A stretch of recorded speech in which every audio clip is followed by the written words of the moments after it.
but we've seen a lot of Mongol picks on Mongolian Heights, which I find pretty interesting, to be honest. Because Mongol is one of those civs, I think like you can play it on every map, but it seems that a lot of players are like, you know what, Mongol is a good pick for Mongolian Heights.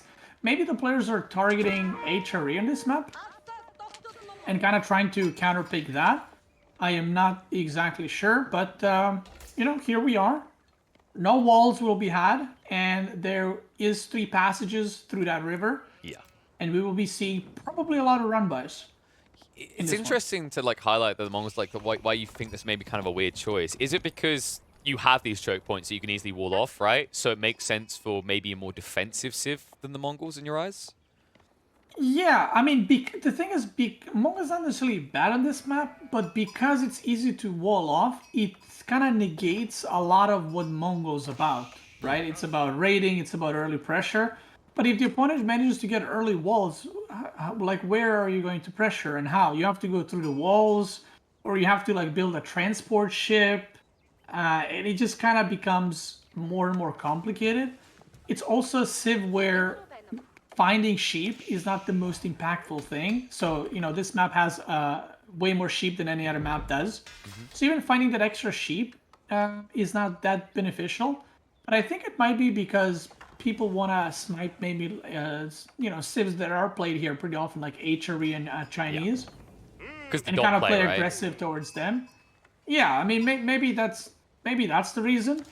But it's pretty interesting because like I said, I feel like we've seen a lot of Mongol pick recently on this specific map.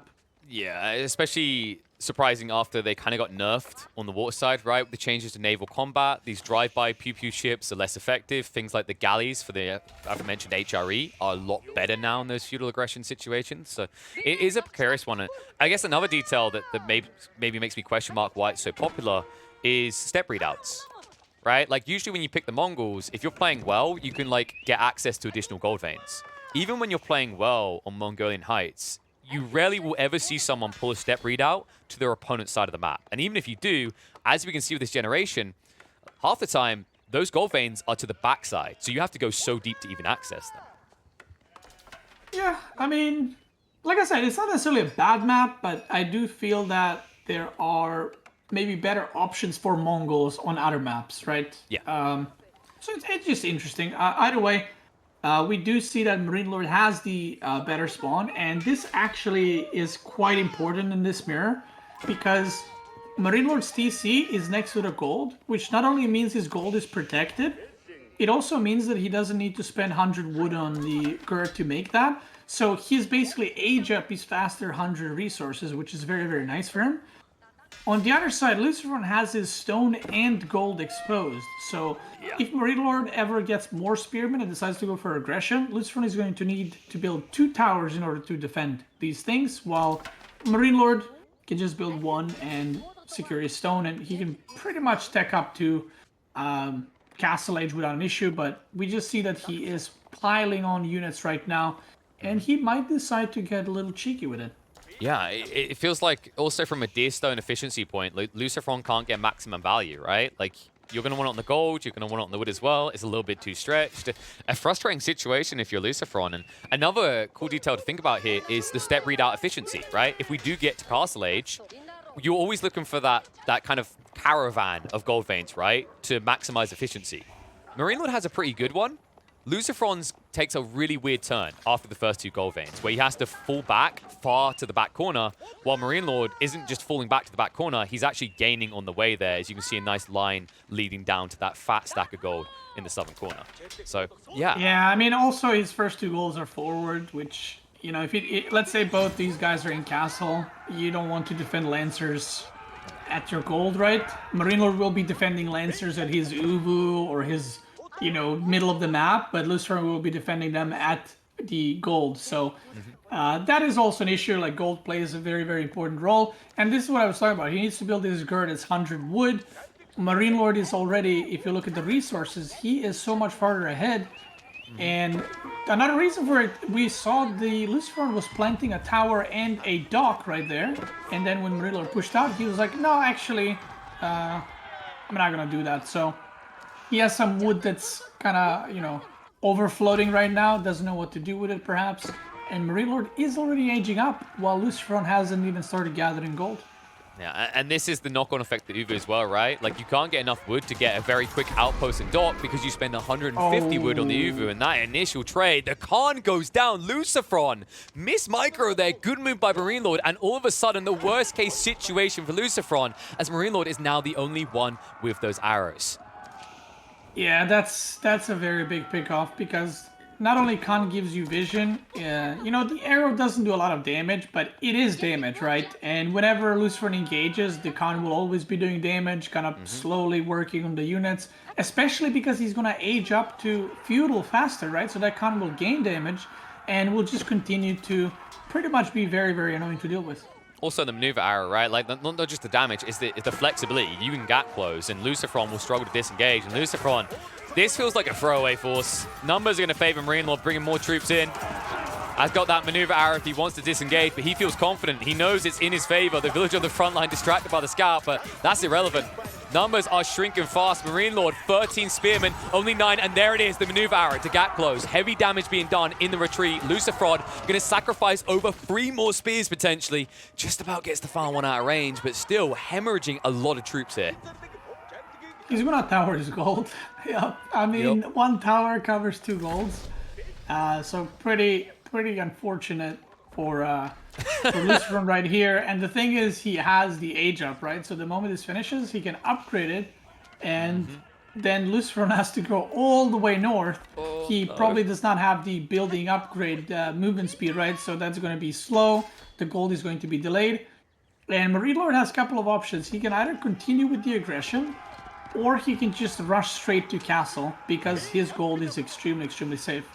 And usually what we see is initial aggression, then boom, castle. But realistically, because this layout is so rough for LucifroN, and MarineLorD has exploited it so well in the first few minutes, you could actually see this just be a cheeky feudal Mongol game, which I don't remember the last time I said that, because I almost always see this Civ rushing up the castle even when the outposts rush early. Yeah, and you can see LucifroN is just like, well, that is it for my gold. I gotta move on. And oh god, this is just bad to worse. Like, he can't defend this. The spearmen are upgraded for MarineLorD. I mean, you can't afford to not take the fight, but at the same time, you're going to lose the whole army. In fact, the village is now exposed. No, LucifroN! He pulls too far back. Just about wheels it off, but now the torches come out, and he can't even complete it. Forcing the fight, MarineLorD, he's saying choose, lose the arm or lose the body. And it's going to be both arms and the legs at this rate. It's not only the outpost, but now the racks and the Uvu all exposed here. Yeah, and he's not working towards, archers or anything that can deal with this. He's just working with spearmen he has, and it's less, right? So this is just, at this point, a numbers game. He's not getting gold. Luckily for him, MarineLorD isn't going for castle, because if MarineLorD was going for castle, this would be game over. But MarineLorD actually has almost 800 wood, or sorry, food, but no gold whatsoever. Oh I my like god, this the move. backstab. He's just like, yeah, I like this move. It's he's trying to free up his gold to be able to finally mine, and that tower is burning. Yep, and no village being pulled for it by MarineLorD. As you said, has a healthy amount of resources in reserve if he wants to try and make his way up. Deerstone got shifted to the left side, so interesting move coming out from LucifroN. A curious move as well. Wait, was it? No, it's Uvu, I think. Okay, Uvu. Yeah. Sorry, the noise baited me. I was like, that doesn't make sense. No. I was going crazy. Yeah, MarineLorD's continuing with the aggression, which, like you said, it's very... Oh, the villager. He got it. The just in villager was time. hiding and he's repairing. So no Something access we to the gold. didn't point out, by the way, MarineLorD has water as well. Oh yeah, that's true. So, He's actually moved out onto it now. Wait, but LucifroN's gone into the water as well on the north side. Oh yeah, he's snuck out a villager. That could be big. Actually, look at LucifroN's economy right now. So he's matching him, but he needs to sort the gold. Like, this is a good idea, but I just don't see where he's getting the gold from. As you highlighted before, like, it's such a long run now to go north for the gold vein.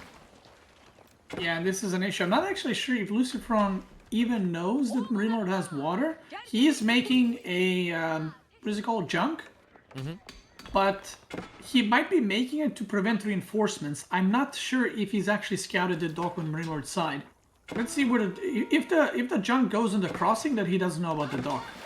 And he might just be trying to prevent that and trying to kind of macro out of this one. Yeah, he's but guarding we do it. see. Yeah, he has no idea about the dock. Oh, so MarineLorD's going to get the first light junk out to counter him, and it's going to be unnoticed. That's a frustrating situation for LucifroN. He won't realize just yet. And now the transition. Look at this. MarineLorD now switched up into the archers.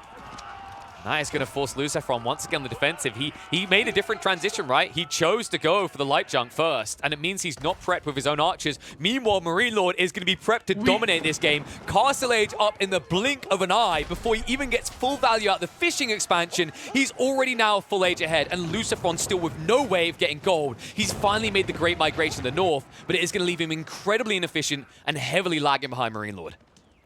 Yeah, I mean, we might see a tap out here. Like, he is so far behind, guys. Like, if, you know, LucifroN was aging up right now, that's fine. But he has no idea that the MarineLorD has water, too. Like, that's the thing. He thinks that, okay, I have water, right? I'm building fishing boats. This isn't so bad. And he's about to see the dock as well. Oh, no. He sees it too late now. So the light junk's going to come out. I mean, it could have easily been a war junk if he wanted, but you don't need it. Like a light junk, one-on-one when you have the defensive heal. Yeah, he can go war junk as well, yeah. So it's... That's a rough situation. MarineLorD is like, oh, where are you getting gold? Oh, right. That's the only place you can be getting it. And he can just dive this tower once again. Because how many villages are up there? I think there's more than 5 because LucifroN needs to race up, right? So yeah, it's way more than 5. I think it's like 8 or 10. So he's going to hemorrhage a lot more eco. He's going to be denied his Castle Age, and he just doesn't have a win condition. And now with the man-at-arms as well, second outpost going up, but they'll begin to dive with the torch damage adding up in Castle Age. I mean, I've got to give it to LucifroN. Compared to when he GG'd out in the last game, I'm surprised he's holding on now, because this looks a lot worse, right? This is way worse. I mean, I love to stay in games, but I might even be the one tapping out in this one. Like, this is just looking very bad. Like, he's gonna get this tower, right? And then he might move the gold back, but it's like you're playing this ping pong with your villagers and gold veins, but MarineLorD is just getting further and further ahead. Not to mention, he can start collecting relics as well. He can take his opponent's relics. Which is big, because there's 6 relics on the map now, 3 on each side, and here we go, trying to repair it up. But, I mean, the torch damage is too high. Khan? Did he go down? I think he did. Yeah, he lost the Khan. But it's worth it to get the villagers, and there's nowhere for them to run and hide either. They're just surrounded. Spearman and Man-at-Arms will club them down, and now the eco lead building for MarineLorD.